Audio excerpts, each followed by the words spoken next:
खबर में खुश आमदेद। मेरे साथ है मलिक साहब और मैं हूँ सईद काजी। कुछ खबरें, इमरान खान ने एक बार फिर अपने ख़तरनाक होने का दोहराई है बात। ये क्या मामला है और वो क्यों कह रहे हैं और किसको सुना रहे हैं। इसके साथ वज़ीर आज़म पाकिस्तान ने इमरान खान को मुल्क दुश्मन करार दे दिया है और उसके साथ अगस्त में महंगाई की शरह 27% तक जा पहुँची और पेट्रोल फिर महंगा हो गया है।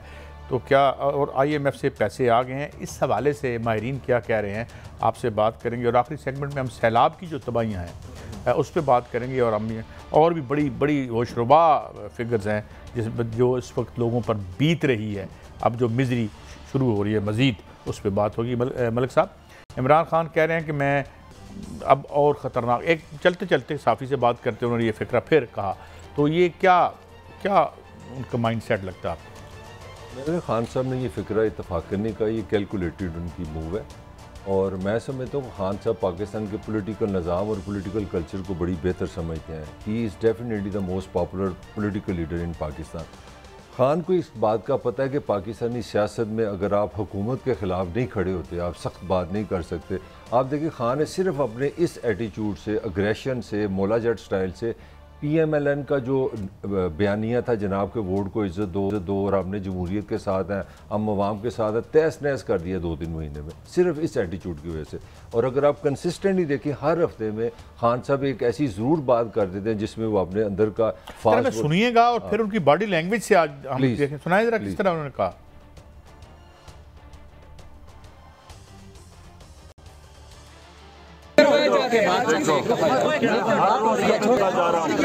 हर रोज ज्यादा खतरनाक हो रहा हूँ।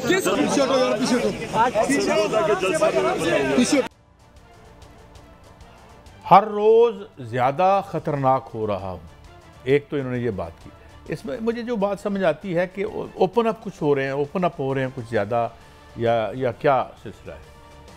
अच्छा, वो तो उन्होंने ये इस पर तो खुद ही उन्होंने कहा कि मैं जलसे में बताऊंगा, इसका जवाब दूंगा। मेरा लिए अभी हम तो लाइव हैं, आधे घंटे में या 15 मिनट में इसका जवाब आ जाएगा।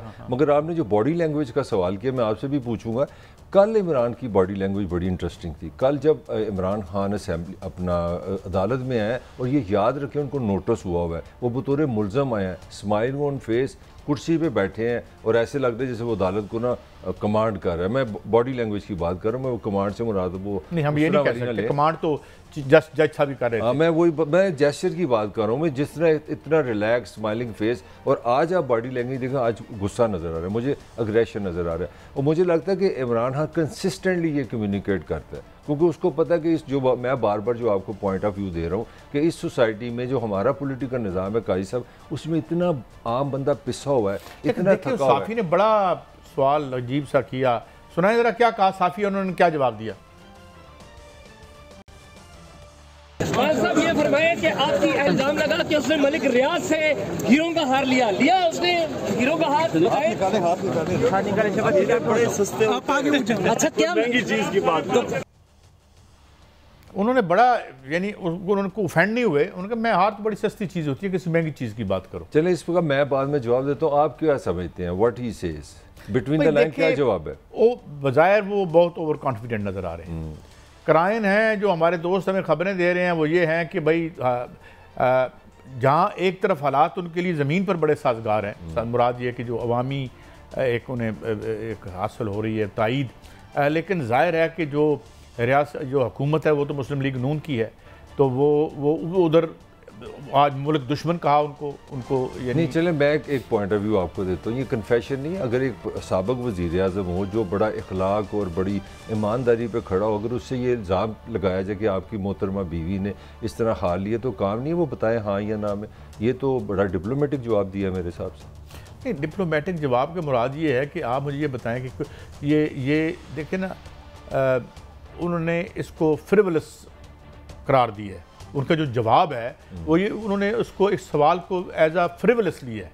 बेमानी सी बात कर रहा है, ये हार लिया है तो साबित करो। आप पब्लिक फिगर रहे हैं, 3.5 साल इस मुल्क के वज़ीर आज़म रहे हैं, आप पब्लिक फिगर रहे हैं। मेरा लिए साफ़ी ने अगर सवाल किया तो आप उसको उसका जवाब दें, येस और नो में कि लिया कि नहीं लिया। ये नहीं बनता जवाब। मैं आपको बाद में बताता हूँ, ज़रा पहले सुन लें वो ये क्या कह रहे हैं, फिर आपकी बात का जवाब देता हूँ।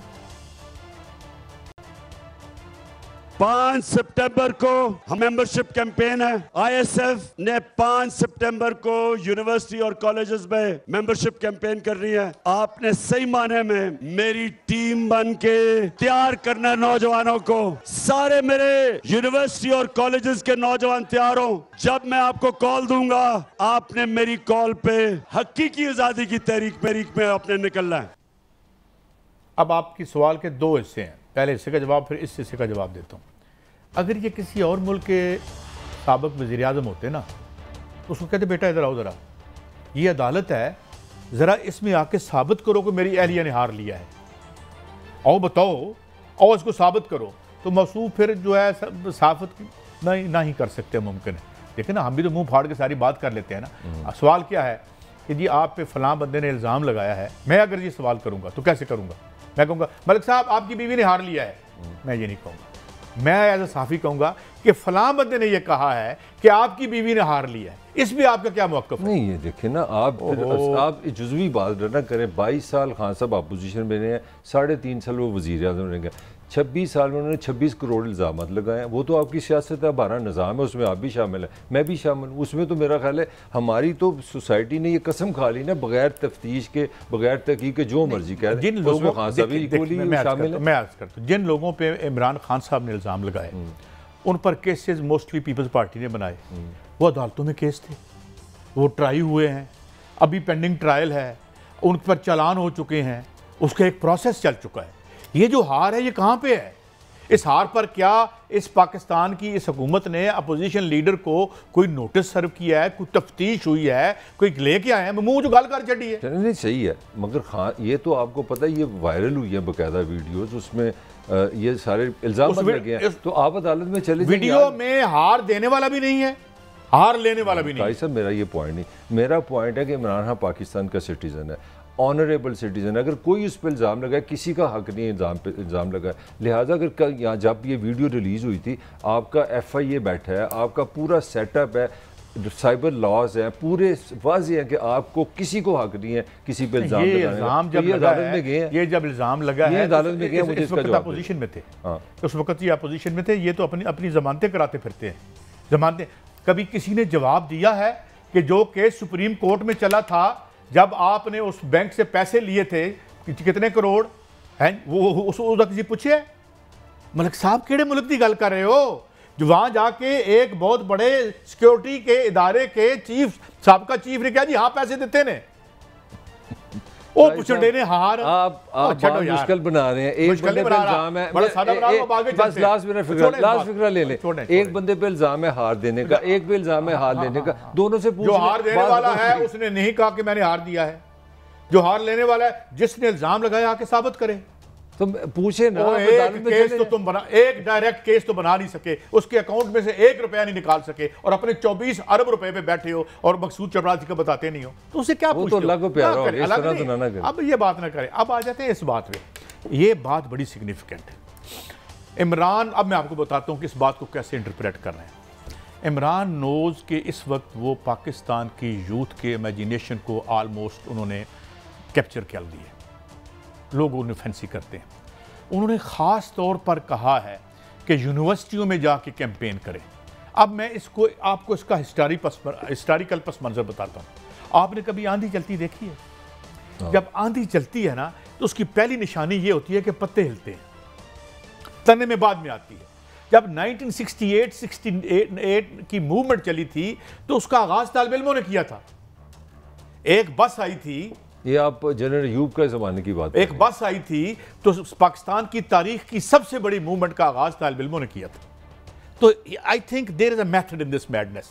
और दूसरा, उनको ये एहसास है कि उनकी जो पावर बेस है वो यूथ है।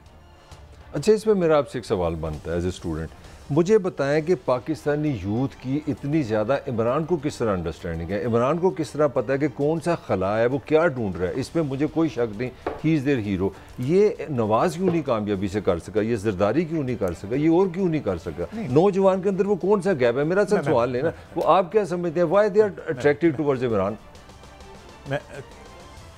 अच्छा, PDA की क़यादत के कुछ शॉर्ट सुन लें, फिर मैं आपकी बात, सवाल बड़ा इंटरेस्टिंग है, मैं जवाब दूंगा। चार पहले फिर थ्रेट उनको जो है वो आया है और खुद गवर्नमेंट ने जो है उनको कन्वे किया है। अब आप उनको बुला के एक्सपोज कर रहे होते हैं सारे के सारा, और मुझे नहीं समझ आती कि क्यों उनको इस तरह से रोज थ्रेट कहाँ से आई? गवर्नमेंट ने जो है उनको कन्वे किया है कि आपके ऊपर दोबारा असैसिनेशन अटेम्प्ट जो है वो हो रही है, हो सकती है जी। और उसके बारे में कुछ डिटेल बताइए कि कहाँ से कुछ जो उसमें डिटेल था, तो उसमें डिटेल है। और बनी गाला में भी हो सकता है, बाहर भी हो सकता है, ये बाहर ना निकले, ये रोका यही कि गया। आप अपने रिस्ट्रिक्ट करें मूवमेंट। ठीक। मिनिस्ट्री ऑफ इंटीरियर का वजारत दाखिला का एक थ्रेट असेसमेंट सेल है। वो थ्रेट असेसमेंट सेल जो है हमें मुतअद्दिद बार ये खत लिख के बता चुका है कि इमरान खान को शदीद सिक्योरिटी का खतरा है, और उसके बावजूद जो है वो बार बार ऐसी सूरत हाल पैदा कर रहे हैं जहां इमरान खान की सिक्योरिटी की जो पूरी प्रोटेक्शन है वो खत्म हो जाती है और उनको शदीद खतरे का सामना करना पड़ता है। सिक्योरिटी थ्रेट हमें लिख के भेजी है सरकार ने, सिक्योरिटी के शदीद खतरात हैं। मैं नहीं कह रहा, ये गवर्नमेंट ने लिख के हमें कहा है। अब देखें ये, अब इसको वो तो इंटरप्रेट करें जी कि मूवमेंट रेस्ट्रिक्ट करें, मुराद है जल्द से ना करें, बाहर ना निकलें, हमारे लिए प्रॉब्लम ना क्रिएट करें। एक इसकी इंटरप्रिटेशन ये हो सकती है। दूसरी इंटरप्रिटेशन ये है कि पाकिस्तान में हमने बहुत बड़े लोगों, लियाकत अली खान से लेके मोहतरमा बेनज़ीर भुट्टो तक बेशुमार हमने इस तरह के वाक़े, इवन साउथ एशिया में हमने बेशुमार वाक़यात देखे। अब ये एक बड़ा सिंसियरली इमरान खान को ख़तरे से आगाह किया गया है, उन्हें धमकी पहुंचाई गई है या उन्हें रोकने की कोशिश की गई है, ये हम अपने नाज़रीन पे छोड़ देते हैं। क्राइसिस में एक दो कमेंट है। देखिए हम जिस रीजन में रहते हैं, आपको पता है अफगानिस्तान से पाकिस्तान का सबसे बड़ी जो सरहद है अफगानिस्तान से मिलती है। एक लिटररी एक ऐसा हमारा हमसाया है जो 40 साल से ज़्यादा वहाँ सिविल वॉर है। तो हमारे यहाँ तो आपको पता है लॉ एंड ऑर्डर की सिचुएशन, धमाकों की सारी हिस्ट्री, उसमें जाने की ज़रूरत नहीं। ये तो बड़ी मतलब लॉजिकल बात है। इमरान की सिक्योरिटी मैं समझता हूँ, वैसे पाकिस्तान का वाइस अपना एक्स आपके प्राइम मिनिस्टर है, मोस्ट पॉपुलर मैन है, और इस वक्त जो सबसे इंटरेस्टिंग बात है 4 जगहों पे तो उनकी हुकूमत है। अब वफाकी हुकूमत की भी सुन लेना, उनकी क्या दुकान है, वो अजीब काम डाल रहे हैं। एक तरफ लेटर लिख रहे हैं कि जनाब आपकी सिक्योरिटी थ्रेट है, दूसरी तरफ एक प्रोपेगेंडा भी चला रहे हैं कि जी 20 लाख रुपया माहवार जो है ना अपना 2 करोड़ तकरीबन आपके खर्चा हमारा चल रहा है, 266 के करीब एहलकार हमने आप पे रखे हुए हैं। तो मुझे लगता है हमारे यहाँ कोई चीज़ सैनिटी से नहीं चल रही, और ये मैं आपकी बात से एग्री करता हूँ। इस पे शक किया जा सकता है कि ये सिक्योरिटी भी कैंपेन इसलिए है कि ये जितने जल्द से करेगा उतना पॉपुलर होगा और हम पे प्रेशर आएगा, तो सिक्योरिटी को इस्तेमाल किया जा सकता है। इसके चांसेस है हमारा जो कल्चर है। मैं ये कह रहा हूँ कि वो उसकी जितनी आम ट्विस्ट करेंगे, उनको जितने पर्चे उन पर करेंगे, वो उसको पॉपुलर करेंगे। तो फिर ये किस कॉन्टेक्स्ट में कहा कि मैं खतरनाक हो सकता हूँ, मजीद हो सकता हूँ, शाम को बताऊंगा, ये फिर किस रेफरेंस में बात हो रही है? फवाद चौधरी साहब हमारे साथ हैं, ये बात उन्हीं से पूछ लेते हैं। फवाद चौधरी साहब, thank you very much for your time. हुजूर, अभी आपका हमने शॉर्ट देखा, ये जो सिक्योरिटी थ्रेट की बात थी, इसको आप कितना सीरियसली लेते हैं? और सेकेंडली ये बताएं कि एक और उन्होंने अहम बात की, ये 3 बातें की हैं कि मैं गुजरते वक्त के साथ मज़ीद ख़तरनाक हो जाऊंगा, अपनी उन्होंने अपोजिशन को, जो उनकी पॉलिटिकल सियासी मुखालफों को कहा है, और साथ जो है उन्होंने कहा है कि कॉलेजेस में जाके कैंपेन करें। तो कोई क्या प्लान है उनका, किसी किस्म की मूवमेंट का? इस पर हमें आप गाइड करेंगे जनाब फवाद चौधरी साहब? साहब देखें, सबसे आइडियल तो ये है कि पाकिस्तान के अंदर इंतखाबात के लिए सियासी जमातों में फासले कम हो और हम एक यूनानिमस फ्रेमवर्क के ऊपर पहुंच जाएं। अब ये तो हो नहीं रहा। आज फॉरेन पॉलिसी मैगजीन आप उठा के देखें, उन्होंने कहा है कि हुकूमत इलेक्शन से भाग रही है क्योंकि इलेक्शन इमरान खान वाज़ेह तौर के ऊपर जीत रहा है, लिहाजा वो कहते हैं मुल्क में इलेक्शन ही ना हो। अब पहली बात तो ये है कि जो भी आप सिस्टम बनाएं, डेमोक्रेसी जो है, अगर उसमें बैलेट का राज नहीं होगा, अवाम ने फैसला नहीं करना, तो वो फिर जाहिर है क्या डेमोक्रेसी होगी। और इलेक्शन में जो क्राइसिस है हमारा, वो बड़ा ही होता जा रहा है और बड़ा ही होता जाएगा जिस किस्म के हालात जा रहे हैं। लिहाजा आपके पास दूसरा तरीका ये है कि चौधरी साहब, जी चौधरी साहब की शायद काइंडली दोबारा उन्हें कनेक्ट कीजिएगा, शायद उनकी आवाज़ कट की। अभी तक जो उन्होंने बात की है कि वो ये है कि इसका मतलब जो मैं अभी तक उनकी बात से समझाऊँ, अब दोबारा रब्ता कायम होता है तो हम रिज्यूम करेंगे वहीं से, कि दरअसल ये वो फिर खान साहब एग्जर्ट करना चाहते हैं कि गवर्नमेंट बहरहाल इंतखाबात की तरफ आए। फिर उन्होंने फॉरेन पॉलिसी मैगजीन का मैंने भी आज वो मजमून देखा है कि उसमें मतलब तकरीबन सारे इंडिपेंडेंट। मैं जो क्वेश्चन आपसे वो क्योंकि जी सॉरी चौधरी साहब, ये लाइन कट गई थी, आप वहीं से शुरू कीजिए जहाँ से आप बात कर रहे थे प्लीज़। जी मैं ये कह रहा था कि देखें ना, एक तो फॉरेन पॉलिसी मैगजीन ने लिखा है आज की हुकूमत इलेक्शन कराने को तैयार नहीं है, क्योंकि नजर आ रहा है इमरान खान इलेक्शन जीत रहे हैं। अब पाकिस्तान का क्राइसिस ये है कि जब तक इलेक्शन नहीं होते पॉलिटिकल टर्मोइल सेट नहीं होता। पॉलिटिकल टर्मोइल सेट नहीं होता तो आपकी इकॉनमी ठीक का कोई डायरेक्शन नहीं हो सकती, लिहाजा आपको इलेक्शन करवाने पड़ने। अब हुकूमत अगर मर्जी से नहीं कराएगी तो जाहिर है फिर हमें पब्लिक मूवमेंट में जाना पड़ेगा, और उस तमाम तैयारियां उसके लिए हमारी मौजूद हैं। अच्छा, इसका मतलब ये है कि जो स्टूडेंट्स को, क्योंकि रवायती तौर पर हम देखें तो अभी हम ये कह रहे थे कि तहरीकें जो बड़ी शुरू हुई हैं हमारे यहाँ, वो 68-69 की तहरीक भी तालिब इल्मों ने शुरू की थी, तो ये कोई उनके ज़हन में है या क्या खाका है? हमारे दो तबकात हैं जो तहरीकों में बहुत अहम है, और अगर आप गौर करें तो इमरान खान उन्हीं पे फोकस किए हुए हैं, एक बुकला और दूसरे स्टूडेंट्स। बुकला के ऊपर हमारा काम काफ़ी हद तक मुकम्मल हो चुका है, काफ़ी हमने उसमें गेम्स हासिल किए हैं, और अब हम इंशाल्लाह फोकस हमारा जो है वो स्टूडेंट्स होंगे, और ये भी मूवमेंट के लिए जो है वो तैयार होंगे। तो ये दोनों तबकात जब साथ हों तो मूवमेंट बड़ी होती है। वहाँ से भी कन्फ्यूजन है, समझ नहीं आती। आप कह रहे हैं कि इलेक्शन हुकूमत जो है वो नहीं कराना चाह रही, 4 जगह पाकिस्तान में आपकी हुकूमत है। मतलब अगर मैं एक आम माइंड से पूछ रहा हूँ, पंजाब पाकिस्तान की 60% रिप्रेजेंटेटिव है। अगर आप पंजाब, KPK, आज़ाद कश्मीर, गिलगित में आप कहें जी हम तो इलेक्शन चाह रहे हैं पाकिस्तान की बेहतरी के लिए, बिल्कुल आपने सही कहा ये ज़रूरी है, तो why don't you do that? आप 4 असेंबली तोड़ें तो फिर कौन बंदा आपको इलेक्शन से दूर रख सकता है? नहीं, ये बात सही है आपकी कि पंजाब में और जो हमारी KP असेंबली है वो थोड़ी जा सकती है, लेकिन उसमें हमारा इशू ये है कि अगर election commission of Pakistan reconstitute नहीं होता तो फिर हम चाहेंगे कि सिर्फ इस्लामाबाद के इलेक्शन हो, क्योंकि फिर धांधली के खिलाफ अगर कोई गारंटी है हमें तो वो हमारी प्रोविंशियल गवर्नमेंट ही है, क्योंकि फिर उनमें वो बैलेंस हो जाता है कि स्टाफ क्योंकि प्रोविंसेस का है, चीज़ें उनकी है, तो वो फिर धांधली बैलेंस हो जाती है। और इसलिए हम समझते हैं कि ये एक टॉक्स के अंदर जब हम मुकम्मल मायूस हो गए कि हुकूमत जो है वो किसी सूरत नहीं कराने में, तो फिर इधर भी देख लेंगे, लेकिन फिलहाल हम इसको एक बड़े फ्रेमवर्क का हिस्सा समझते हैं कि इसको हम एक गुफ्तगू के लिए रखें कि वो सिंध असेंबली तोड़े तो फिर हम प्रोविंशियल असेंबली तोड़े और इलेक्शन कमीशन ऑफ पाकिस्तान को रिकॉन्स्टिट्यूट करें। अच्छा चौधरी साहब, एक हफ्ते की मोहलत दी है, वो इत्मीनान का इजहार नहीं किया, वो जो जवाब उस पर जो तौहीन अदालत वाला मामला था, तो उस पर अब आप क्या स्ट्रेटजी इख्तियार करते नज़र आ रहे हैं या कर रहे हैं? आपके पास क्या उसकी खबर है? स्ट्रेटजी तो कंटेम्प्ट के केसेस में क्या स्ट्रेटजी होती है, सिर्फ ये है कि मुझे तो अफसोस इस बात का है कि इस मामले में जो कस्टोडियल टॉर्चर है उसके ऊपर तो बात ही नहीं हो रही। ज़ेर हिरासत तशद्दुद को तो हमने नॉर्मलाइज कर दिया है। पहले शहबाज गिल का जो आया, फिर उसके बाद जमील फारूकी ने कहा, फिर उसके बाद अब जो हलीम आदिल शेख के साथ हो रहा है, तो इनको हमें मुझे लगता है कि ज़्यादा फिक्र पड़ी हुई है कि जनाब फलाना मैजिस्ट्रेट की शान में गुस्ताखी हो गई है, फलाने की शान में गुस्ताखी हो गई है, वो ज़्यादा अहम मसला है। और लोगों के कपड़े उतार के उनके साथ जो कुछ हो रहा है और जिस तरीके से तशद्दुद हो रहा है वो एक नॉर्मल चीज़ है। तो ये बड़ा अनफॉर्चुनेट है इस सारे मामले में, और मेरे ख्याल में मेन बहस तो कस्टोडियल टॉर्चर पे होनी चाहिए थी। बहरहाल इसको देख लेंगे, सेटल कर लेंगे, कोई मसला। अच्छा चौधरी साहब, एक वेव चली हुई है मुकदमात, दहशतगर्दी का मुकदमा, फिर वहाँ से ज़मानत, फिर तौहीन अदालत, वहाँ से ज़मानत, आके भी पता है वो फंडिंग के केस है। मैं लंबी बात नहीं करता, मेरा कहना है आप एक साइंटिफिक पॉलिटिकल पार्टी है, एक हाइपोथेटिकल सिचुएशन तो है, अगर खान साहब गिरफ्तार हो जाते हैं इसी महीने या किसी केस में, तो आपके ख्याल में आपकी पार्टी का क्या रिएक्शन होगा और पाकिस्तान की आवाम का क्या रिएक्शन होगा?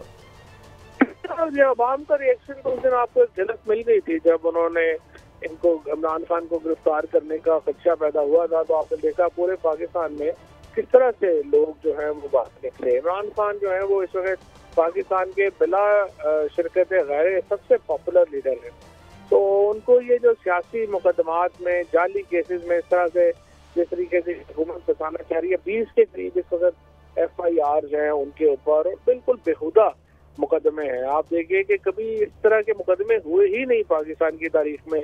यानी पहले इन्होंने अपने सियासी मुखालफों के खिलाफ तौहीन मजहब के पर्चे करा दिए, फिर एंटी टेररिज्म लॉ के पर्चे करा दिए। इस तरह के तो कभी किसी सियासी मुखालफों पे इस तरह के पर्चे नहीं हुकूमत ने दिए। लेकिन बहरहाल अब ये तो चीज़ें हैं, लेकिन ये सारा इंशाल्लाह इस वक्त जो हालात हैं ये बिल्कुल एक घरौंदे में है, रेत के घरौंदे में है। ये सारे एक दिन आपको पता चलेगा ये सारे का सारा घरौंदा गिर गया।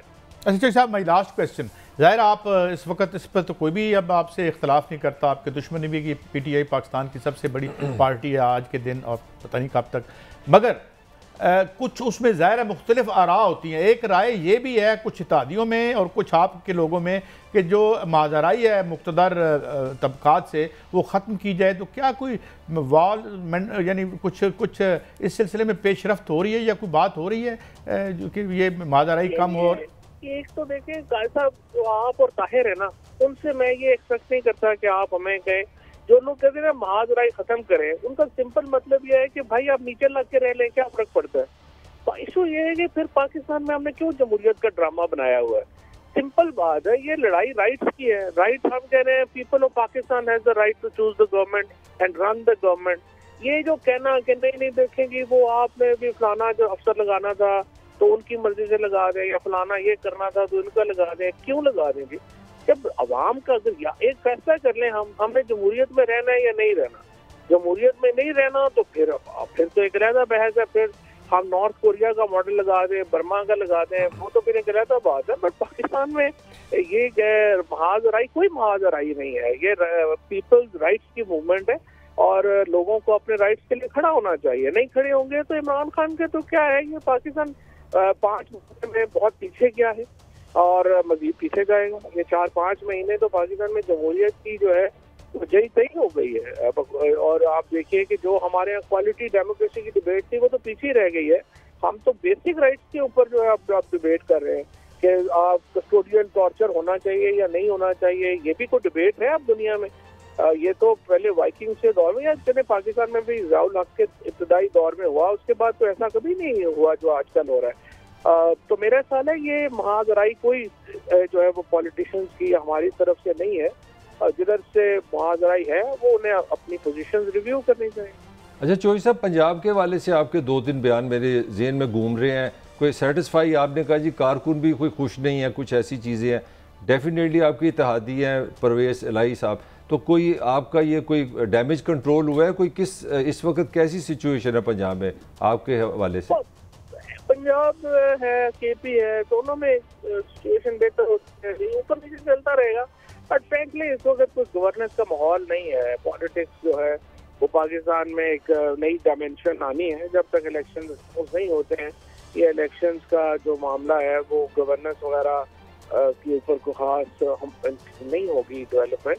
पॉलिटिक्स जब इतनी ज्यादा तेज है तो गवर्नेंस के ऊपर किसका ध्यान होगा? नहीं तो आप समझते हैं कि परफॉर्म नहीं कर पा रही दोनों सूबे में आपकी हुकूमतें, अच्छा परफॉर्म नहीं कर पा रही? Are you trying to say that? नहीं, मैं ये कह रहा हूँ कि जो दोनों गवर्नमेंट्स हैं उनकी भी तवज्जो पॉलिटिक्स के ऊपर होनी चाहिए। गवर्नेंस इस वक्त प्रॉब्लम पाकिस्तान का नहीं है, इस वक्त पाकिस्तान के बड़ी बुनियादी निज़ाम है वो खतरे में है। जहाँ पे आपको पॉलिटिकल वर्कर्स को उठा के तशद्दुद का निशाना बनाया जा रहा है, जहाँ पे इमरान खान जैसे लीडर जो है और वो टेररिज्म के उसके ऊपर पर्चे काटे जा रहे हैं, तो उसमें गवर्नेंस इम्पोर्टेंट नहीं है, उसमें पॉलिटिक्स इम्पोर्टेंट है। और दोनों जो सूबों की हुकूमतें हैं उनका फोकस भी पॉलिटिक्स होनी चाहिए। बहुत शुक्रिया फवाद चौधरी साहब, अभी हमारे साथ साबिक वज़ीर इत्तलात और मुख्तलिफ वजारतों पर फायज रहे हैं और मरकज़ी रहनुमा है, उनको बहुत शुक्रिया। दो एक अहम बातें की, एक तो उन्होंने बिल्कुल रबिश कर दिया इस बात को जी कि हम किसी कोई भी मेंडिंग वॉल्स वाली पोजीशन में नहीं है, हम तो पीपल्स राइट्स के लिए लड़ रहे हैं और हम तो रियल डेमोक्रेसी को यहाँ पे जो है वो वापस लाना चाहते हैं। और उन्होंने यहाँ तक कह दिया कि गवर्नेंस के से ज़्यादा ग्रेव इशू यहाँ पे जो है वो इस वक्त डेमोक्रेसी को in the real sense of the word restore करना है। ये उनका बाई एंड लार्ज निकला। मुझे तो काफ़ी एक रोमांसिज्म लगा है। पंजाब आपके पास है, चले छोड़े सारी आपकी मैंने बातें मान ली, अब पंजाब पुलिस को सही कर दें, वहाँ से तशद्दुद। आप अपनी बात याद रखिएगा, बिल्कुल पंजाब को ठीक करना चाहिए। और जराइम पेशा लोग यहाँ भर्ती हुए हैं, उन्हें फौरी तौर पर चौधरी परवेज़ इलाही साहब को चाहिए कि उनकी हिस्ट्री निकाल के पहले पता कराएं उनको किसने रखा था और फिर उनको निकाल दें। I agree with you. Break के बाद हाजिर होते हैं। Welcome back. अगर एक तरफ वज़ीर-ए-आज़म बड़ा कॉन्फिडेंस एग्जीक्यूट कर रहे हैं तो दूसरी तरफ अपोजिशन लीडर जो इमरान खान का इतना कॉन्फिडेंस हमें नज़र आ रहा है। तो वज़ीर-ए-आज़म भी आज बड़े गरजे बरसे हैं। कुछ है जी, उन्होंने क्या फरमाया, सुनाएं तो ताकि बात को आगे बढ़ाएं। 4 माह हो गए हैं मुझे, अब तो अगर छींक भी मारनी हो तो IMF से पूछना पड़ेगा। कितनी ये शूमी किस्मत है, कितनी अफसोस की बात है। आप आजाद नहीं है कि आप फैसला कर सकें। जो बिजली के जो FAC, उसके लिए भी IMF से पूछना पड़ा कि जी हम ये कर रहे हैं, कहीं IMF हमारा हुक्का पानी बंद ना कर दे। 1.2 अरब डॉलर की IMF की कर्ज है, उसके लिए हमने अपनी नाक से लकीरें निकाली हैं कि मैंने जिंदगी में कभी इस तरह का मंजर नहीं देखा। और हम पाकिस्तान को श्रीलंका के लिए दुआएं कर रहे हैं। यार ये पाकिस्तानियत है। इसका मतलब है कि नियाजी साहब आप, मैं हूं सब कुछ है, मैंने तो कुछ नहीं। ऐसा नहीं होगा। ये मुल्क खुदादाद मुल्क पाकिस्तान है, इसको बहुत जख्म लगे हैं और उसके जिम्मेदार हम हैं। लेकिन अल्लाह ताला चाहेगा तो पाकिस्तान जरूर अपना खोया मुकाम हासिल करेगा इंशाअल्लाह। शर्त यह है कि मेहनत करना होगी। उसके अलावा ना फूकों से, ना जादू मंत्र से, ना किसी और तरीकों से तवीज गांडे से काम नहीं चलेगा बिल्कुल। अच्छा, आप ये कहते हैं जी कि हम बड़े मजबूर और बेकस हैं, तो 23 प्रोग्राम हमने किए हैं। अब इतना तो मेरा मैथ अच्छा नहीं है कि मैं बताऊं कि किस दौर में कितने हुए। ज़्यादातर इसहाक डार साहब ने किए हैं बारहा, उसके बाद पीपल्स पार्टी ने किए हैं। अगर किसी ने नहीं किया तो ये भी एक आयरनी है कि परवेज़ मुशर्रफ ने नहीं लिया और शौकत अजीज़ जो एक बैंकर था, उसकी बड़ी प्रॉब्लम थे, उस पर हम बाद में बात कर सकते हैं, उन्होंने नहीं लिया। इन्हें हिक नहीं छड़िया। अब कहते हमारे पास इख्तियार कोई नहीं। अच्छा, मैं आपसे कोई लड़ नहीं रहा। परवेज़ मुशर्रफ के पैसे न लेने की वजह मैं कोई आराम ने इसी गल कर ली ना। वो वजह ये थी कि जब आपने वॉर अगेंस्ट टेरर पे गए ना, तो गोरा साहब ने कहा कि आपकी सारी किस्तें हमने रोक दी हैं। तो वो चूंगा लगा था आपका। वो मुशर्रफ साहब भी वही इसी तरह के हुक्मरान थे जिस तरह ये हैं।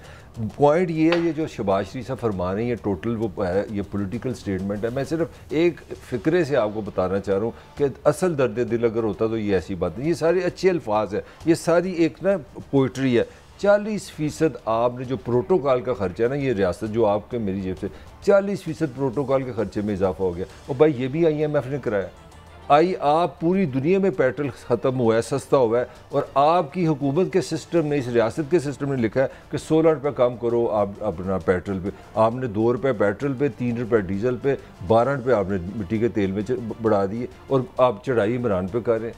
ये जो है ना, ये सिर्फ अल्फाजी है। आप लोगों को काजी साहब, ये जो अगर हमारे पॉलिटिशियन इस तरह के अगर ये अभी भी ये समझ रहे हैं कि ये पाकिस्तान के लोग बेवकूफ़ हैं, तो मेरा हाल है ये simply your prime minister is helping अपना इमरान खान। इमरान खान की जो पॉपुलैरिटी का राज है ना, जो वो कहता है मैं ख़तरनाक हो रहा हूँ, मुझे आज समझ आ रहा है उसके ख़तरनाक होने की सबसे बड़ी सपोर्ट है ये हुकूमत है। आप जो महंगाई कर रहे हैं, मेरे पास आगे जो डाटा पड़ा है, मैं अब आपको बात का जवाब देना चाहता हूँ। सिर्फ मैं एक दाल आपको बता दूँ, चलें बोलें। मैं आप बताऊँ, आपको तो लोग ये कहते भी हैं और आप मेरा पैगाम भी पहुँचाते हैं कि जब मैं डिक्टेटर्स के बारे में बोलता हूँ मुझे उनसे कितनी मोहब्बत है। नहीं, आपको ये तो पहुँचाया जाता है। मुझे आप धमकाते भी हैं और कोई बात नहीं, चले मैं धमकियाँ भी सह लूँगा।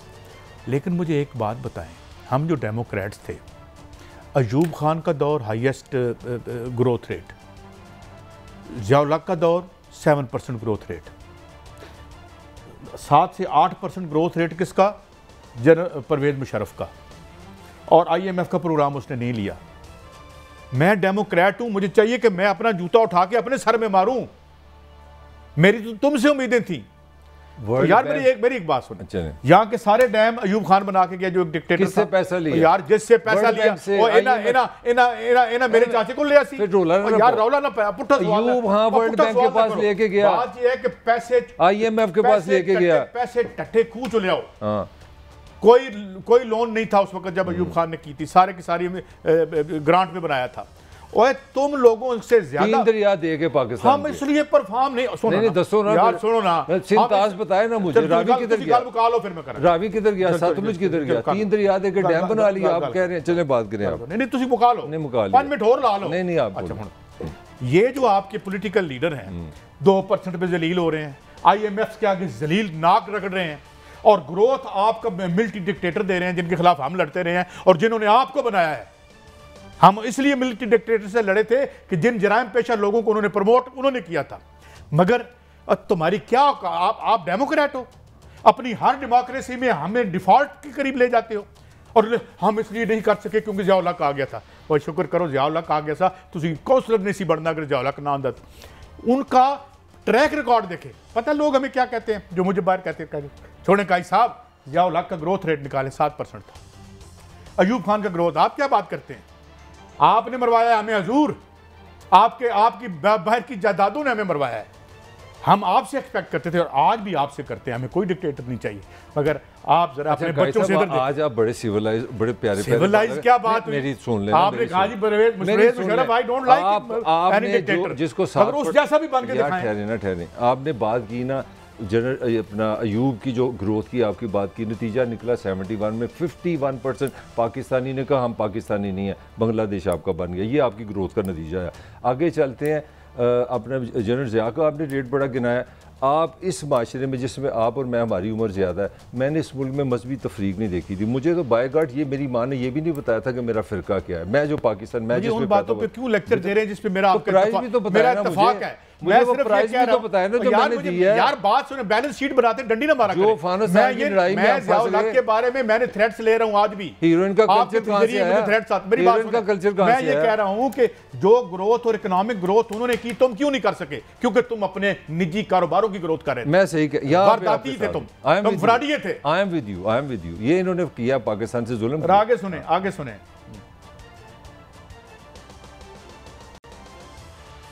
जहाँ जहाँ ये घर मुतासर हुए हैं सैलाब से, तो 25,000 रुपया दिया जा रहा है। ऐसा आप भी लेने जाके 25,000 रुपया दिया जा रहा है। यार तुझे रहने दो, मेहरबानी ना करो। इस तो ज़्यादा तो इंडिविजुअल में नाम नहीं लेता, करोड़ों और कैसा वो ज़रा डाटा शेयर कर दे। आप बता देते कि 6.5 लाख हामला खवातीन है। वो जरा आपने बड़ा एक मैं आज मतलब WHO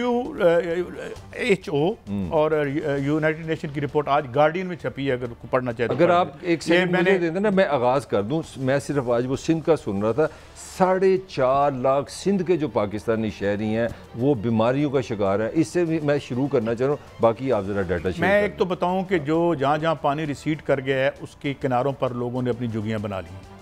वहीं का पानी वो पीने के लिए इस्तेमाल कर रहे हैं और वहीं का पानी वो खाने और कुकिंग के लिए इस्तेमाल कर रहे हैं। अब डायरिया और डिसेंट्री और ये बीमारियां और स्किन की बीमारियों का आगाज़ हो चुका है, ये डॉक्टर्स बता रहे हैं। सबसे तकलीफ दे बात यह है कि अफेक्टी है तकरीबन 3 करोड़ 30 लाख लोग।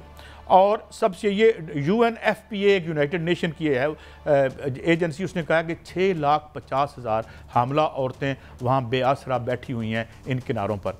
इन 6,50,000 औरतों में से 73,000 अगले एक महीने की मुसाफत पर हैं, अपना जो पहला बच्चा इन कंडीशंस में वो जन्म देंगे। और उनका कोई और सबसे तकलीफ दे बात, और कुछ बातें हमें करनी पड़ती हैं, माफ़ कर दीजिएगा, हमारी बेटियां जो बलोगत में जाती हैं तो उन्हें अपनी क्लैनलीनेस के लिए कुछ चीज़ें चाहिए होती हैं, तो वो बेचारी वो उनके पास नहीं है और मैं अब इससे ज़्यादा कुछ नहीं कह सकता। और चूँकि हमारा एक समाज है और उस पर उसकी रवायात पे हमें फ़ख्र भी है, तो रफ़ हाजत के लिए वो रात के इंतज़ार करती है मेरी बेटियाँ कि जो है वो अपनी सतरपोशी कर सकें। वहाँ वो बेआसरा बैठी हुई हैं और उसके बाद हम उन्हें 25,000 रुपये देंगे। इसके बाद ये भी मैं आपको बताता चलूँ कि 880 क्लिनिक्स वहाँ तबाह हुए हैं, मगर इन तक 25,000 पहुँचेगा तो इंशाल्लाह। मगर हमने कुछ ज़रूरी काम करने हैं। इससे पहले हमने जो है वो इमरान खान को नाअहल करना है, मियाँ नवाज शरीफ साहब की सज़ा ख़त्म करवानी है, उन्हें रियासत में पहले हम दोबारा से इलेक्शन में ले आए। तो ये मामूली काम है। ये लोग कौन हैं जो ये इसको हम ठीक कर लेंगे? ये है वो ह्यूमन ट्रेजेडी। और मैं आपको एक बात बताऊं, लोग कहते हैं कि एटम बम के धमाके में जो सबसे पहले बंदे मर जाते हैं वो सबसे ज़्यादा खुश नसीब होते हैं। और मुझे लगता है किनारों पे बैठे हुए ये लोग सोच रहे होंगे कि जो मर गए हैं वो खुश नसीब थे, जो मिजरी से निकल गए हैं, या हम। ये हालत है और ये 25,000 रुपये लेके आए हैं। मैं अपनी टीम और जो नहीं पहुंचने काई साहब, मैं आपसे स्पीचलेस हूँ। मैं इख्तलाफ तो बड़ी दूर की बात है, बात करना मुश्किल। आपने इतना बड़ा सच बताया। हमारी जो टीम जा रही है और उससे पता GNN आपको पता पेश है।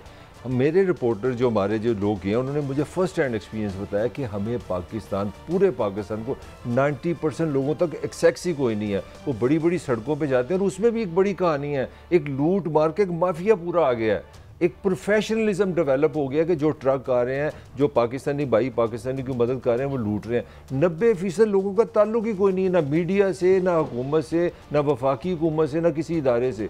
तो ये तो जो कहानी आपने, ये तो आपने यूएनओ की मेरे फिगर्स दी है, यूनाइटेड नेशन की है, अंदाजा लगा लें किस लेवल पे हम बेसी की किस सतह पे पहुंचे हुए हैं। और 25,000 भी उनको देना है जिनके मकान गिर गए हैं। कहाँ मिल रहा है? 25,000 में खुरा पक्का नहीं होता। एक खुरा पक्का कराना हो ना घर में, वो नहीं होता पक्का, तो 25,000 उनको देंगे ना। करें, मजाक ना उड़ाएं। और ये क्या आप हमें ये बताना चाहते हैं कि इस समाज में दौलत नहीं है?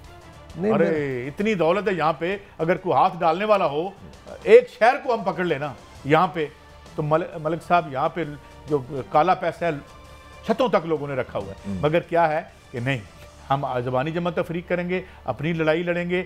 मलिक साहब दुश्मन है, सईद काजी गद्दार है, इसको यही नाहल करना है। ये है हमारा सारा बयानिया और हमारी सारी सियासत, और उसमें मैं किसी के बारे में नहीं कह रहा। काजी साहब ये देखिए, अनफॉर्चुनेटली हर चीज़ ही तकलीफ है। दुनिया ने 50-60 हज़ार डैम बनाए, बड़े डैम बनाए, और पाकिस्तान दुनिया की 5वीं बड़ी पॉपुलेशन है। हार्डली हमने दरियाओं को 150-155 जगह पे रोका है पानी। इसमें मैंने आपको स्टोरी देनी है। हाँ, तो आप इस जो मैं एक नया फ्रॉड शुरू हो गया, मैं इस पे क्वेश्चन आप पे रेज करना चाह रहा हूँ, उसको जोड़ लीजिएगा। अब दुनिया के बेशुमार एक्सपर्ट हैं, दुनिया के कॉमन सेंस रखने वाले, कंसेंसस के साथ ये आवाज़ आ रही कि पाकिस्तान में ये सैलाब, ये तबाहकारी रोकी जा सकती थी। और ट्रू इज दिस। कल की स्टोरी थी, मैं उस पर दोबारा उसको थोड़ा दोबारा पहले मैं आपको ये बताऊं, कंसिस्टेंटली टीवी पर एक थीम दिया जा रहा है कि ये जो फ्लड आया है ये इसलिए नहीं आया कि हमने डैम नहीं बनाए। There is a method in this madness. यहाँ पे जो बिजली बनाने के महंगे हैं, वो नहीं चाहते डैम बने, वो नहीं चाहते 1.5 रुपए की बिजली माहिरीन बता रहे हैं कि नहीं, उन लोगों को आप सिर्फ डैम ना बनाएं, आप सिर्फ उनको वहां से हटा दें जहां के जो पानी की गुजरगाहें हैं। और डैम बनाने का मकसद ये है कि एक तो आप वाटर मैनेजमेंट करें, आपका जो पानी आ रहा है ये $15 बिलियन, कल जुल्फकार बेतू ने स्टोरी दी है हमारे एक और चैनल पे कि $15 बिलियन का, ये सरकारी फिगर है, $15 बिलियन का। 2010 में भी तो था ना, वो उस वक्त 10 बिलियन की फिगर आई थी, तो $25 बिलियन तो ये यानी $15 बिलियन का इसे फ्रेश वाटर कहते हैं। ये जाया हुआ है जो सोना था है। एक तरफ ये डैमों से हम इसे बचा सकते थे, और दूसरा डैम क्यों नहीं बनाना, क्योंकि भाई फरने से जब हम बिजली बना के माल कमाते हैं। फिर दोबारा दोहरा दूं, साबिक वजीर बराए पानी और बिजली मेरे प्यारे ख्वाजा आसिफ साहब का, आपको बहुत कहा था ये बिजली नहीं बन रही, ये डे लाइट रॉबरी हो रही है। ये डकैती बंद सिर्फ उस सूरत में हो सकती है कि यहाँ डैम बने और पानी से हम यहाँ कम से कम 1 लाख मेगावाट बना के पूरे साउथ एशिया में हम बिजली एक्सपोर्ट कर सकते हैं। मगर नहीं, 2 नंबर पैसे, याद है इरफान अली साहब की स्टोरी, उन्होंने पैसे रोक दिए थे 2 नंबर IPPs के, अगले दिन उनकी ट्रांसफर हो गई थी। तो ये मसला है। अच्छा काजी साहब, एक थोड़ी सी एक रियलाइजेशन आई है कहीं ना कहीं को, मैं वज़ीर आज़म को सुन रहा था, वो भी आज पहली दफ़ा उन्होंने भी कोई सोलर दिमाग को लगा कि 10,000 मेगावाट हम वहाँ से बता सकते हैं। आपको याद है हमारे बड़े अच्छे दोस्त हैं, हमने चट्टा साहब जो वापटा से रिटायर्ड हैं, उन्होंने बड़ी सिंपल सी बात की, उन्होंने कहा अगर आप ये जो लोगों को बिजली के बिल के अजाब में फंसाए हैं, ये हुकूमत लोगों को आसान छोटे कर्जे दे, जो आम हम जैसे जो मेहनती लोग हैं आप उनको कर्जे दें, वो जनाब सोलर एनर्जी लगे और वो जो अपना कर्जा जो है ना बिल की सूरत में वापस कर दें। तो उनका कहना था कि पाकिस्तान में आप 5 साल में बिजली फ्री कर सकते हैं। एक लीड देता हूँ, स्टोरी आप चेक कर लीजिएगा, पता करें कि ये जो सोलर का आया है, अब ख्याल आया है, देर आए दुरुस्त आए, इसका ठेका किसके पास है? नहीं सॉरी, इस पता कहानी है कोई, बस कोई कहानी है, मैंने इतना बता दिया, ये पता कराएं। यहाँ पर तो वेस्पा वाला वेस्पा का लगाने आता है ना कारखाना, तो हम उसे क्या कहते हैं, मेरा विच कितना कट है, ये किसने कहा था? मैं इसको भी अनफिनिश बता देना, आप तो ले रहे, मेरी तरह बुज़दिल नहीं है, मैं तो डरपोक हूं, आप बता दें। मैं बुज़दिल आदमी हूं, आगे चलते हैं। अच्छा भट्टी साहब, अपना क्या नाम है, मलिक साहब, भट्टी साहब यकीनन वापस आएंगे, मेरे मुंह पे नज़र चढ़ा हुआ। अच्छा ये भी बताएं मुझे कि यहाँ पे कोई शरीफ आदमी अगर चाहे कि मैं सोलर ले लूँ, सिस्टम लगा लूँ, तो जो हमारे सरकारी महकमे जो वापटा बिजली वाले, वो कहते हैं वो इतनी रुकावटें पैदा करते हैं कि वो सिस्टम नहीं चलने देते। वज़ीर आज़म कह रहे हैं हर जगह हिस्सा पहुँचता है, मुनज़्ज़म निज़ाम है यहाँ पर, मुनज़्ज़म बिल्कुल मुनज़्ज़म निज़ाम है यहाँ पर। इंडिया में आपको आके पैसे देते हैं कि सोलर लगाओ, और रिवर्स मीटर लगा के देते हैं कि जो बिजली बढ़ जाए। और फिर यार, और शर्म से डूब मरो, ये इंडिया, यहाँ पे इंडिया चंद किलोमीटर दूर 300 300 मेगावाट जो है, सॉरी मेगावाट कह रहा हूँ, 300 यूनिट जो है वो फ्री में दे रहे हैं, और तकरीबन जो इंडियन पंजाब है वहाँ के 80% लोगों का कोई बिल नहीं है बिजली का। अच्छा, इंडिया में हम किसी कहाँ के रहने, मैं आपको हत्थे चढ़ गए यहाँ। आपने चंद किलोमीटर की बात की, तकरीबन मतलब 40 किलोमीटर होगा अमृतसर, यहाँ से मैं लाहौर से बात कर रहा हूँ। वहाँ पे अगर आप बात करें ना कि मैंने सोलर लेनी है, तो आपको बैंकर आ जाता है जहाँ मेरे से, जो मैंने बात कर्जे की है, कर्जा ले लें, हुकूमत सब्सिडी देने आ जाती है। और इस वक्त आप अगर देखें ना, हमारा जो पाकिस्तानी पंजाब है ये इंडियन पंजाब से 3 गुना बड़ा है, यानी कि हमारे मुकाबले में इंडियन पंजाब 1/4 या 1/3 है। वो 1/3 पंजाब जो दुनिया की 1/5 पॉपुलेशन इंडिया, उसको पूरी को गंदम दे रही है, कनक दे रही है। और जो हमें कहानियाँ सुनाई गई थी, ये पंजाब है, यहाँ पे वो जी ये तो एग्रीकल्चर है। और पाकिस्तान को इस वक्त क्या हमें मसला पड़ा हुआ है, ये भी सुन लें कि यार अगर यूक्रेन की लड़ाई ख़त्म ना हुई तो हम कहाँ से डॉलर लेके गंदम लाएंगे। ये पंजाब जो 3 गुना बड़ा है, हमारा मसला हो गया, हम गंदम नहीं बना पा रहे। और वो इतना सा पंजाब है, वो जनाब पूरे 1 अरब से ज़्यादा लोगों को गंदम दे रहा है। वेयर वी आर रॉन्ग काजी। मुझे एक बात समझाए ना, ये कोई तो मसला है कि मैं इधर से जाता हूँ, आजकल टमाटर कितने का है आज? वो 300-200 रुपये, 200 प्याज 300 रुपये और 400। 41 किलोमीटर परे जाए तो 70 रुपये का हो जाता है। तो ले आइए आगे। मैं नहीं ले आओ, मुझे अल्लाह बदा देता है। मसला क्या है यहाँ पे? बिजली का बिल लेके लोग जगह जगह खजल हो रहे हैं, उधर जाओ तो बिजली का बिल ही कोई नहीं है। वो क्या है वहाँ पे? नहीं। अच्छा मुझे बात सुनाए, अभी पता नहीं 12 या 13% पे उनका ग्रोथ रेट आया है। 13 से ज़्यादा है, 13 से ज़्यादा है। और कितने हथे चढ़ रहे हैं ये कौन लोग सन वाले साहब? किन लोगों के हम बाजे बजाते और ढोल बजाते रहते हैं? मैंने दसो किन्होंने ढोल बजाते रहते हैं? वो बताया ना किसने गमला लगाया, सबने गमले लगाए। नहीं मैं नहीं लाना जरूर दोबारा, तो तुम्हारे थ्रू धमकी आए मेरे को है जी। नहीं ये गमले है, ये गमलों में पैदा हुए हैं। ये अवाम के वोट से नहीं है। कितने लायक बच्चे थे। नहीं एक मैं आपको बात बताऊं, ये अवाम के वोट से नहीं है, ये मैं आपको गारंटी देता हूं। कितने लायक बच्चे थे जिन्होंने हमारे ऊपर। और अच्छे जरा शहबाज शरीफ साहब को मजीद सुनते हैं, सुनाएं जी। इदारे ने इसको इस तरह इसको पाला पोसा कि 75 साल में इसकी मिसाल नहीं मिलती और आइंदा भी कभी मिसाल नहीं मिलेगी। ये मैं आपको लिख के देने को तैयार हूँ। जिस हद तक इसको सपोर्ट किया गया और जिस हद तक इसकी जो नजाकतें और इसके नखरे बर्दाश्त किए गए, मैं तो जब देखता हूँ, अब तो मैं खुद देख रहा हूँ अपना प्राइम मिनिस्टर हाउस में बैठ के जो कुछ ये आदमी टांग पे टांग रख के फैसले करता था और इसकी अपनी मनमानी करता था। जी मलिक साहब देखिए काई साहब, अगर आप वज़ीर आज़म है, पॉलिटिकल पार्टी चला रहे हैं, ये मैं समझता हूँ। आपने इमरान को ख़त्म करना है, मैं पॉलिटिकल बात कर रहा हूँ, खुदा ना आप उसका तरीका आप लोगों के मसाइल हल करें। अगस्त में ये सरकार पाकिस्तान की मैं खबर दे रहा हूँ 28% के करीब ये खुद मांग रहे हैं महंगाई है। जुलाई में कह रहे हैं 25% है। मैं इतनी डाटा नहीं आपको देता। दालों की कीमत में एक सालाना जो एवरेज आई है ना 150, यानी कि जो चीज़ 100 रुपये की 250 रुपये की होगी। आपका कुकिंग ऑयल, आपका खाना, आपका चिकन, आपका दूध, कोई चीज़ जो इंसान आम आदमी की ज़रूरत है, आप उसका ज़रा रेट अगर लेना तो आपका प्रोग्राम बंद हो जाए। अगर मैं सारा पढ़ना शुरू कर दूँ, मुझे बताओ, आप फारसी बोल लें, आप इंग्लिश बोल लें, आप जो मर्जी तनकीद कर रहे हैं, जब तक आप ये इसको कंट्रोल, हमारा मतलब कतन ये नहीं है, हम अपने मुल्क भी करते हैं, मगर मुझे लगता है इस मुल्क का हर आम आदमी तो इस मुल्क से प्यार करता है, मगर यहाँ दुश्मनी यहाँ की हुक्मरान अशराफिया ने कमाई है। हमें अल्लाह इनसे निजात दिलाएगा और अच्छे हुक्मरान देगा। इस दुआ के साथ इजाज़त देते हैं और अगले मंडे को फिर हाज़िर होंगे। इजाज़त दें, अल्लाह हाफ़िज़।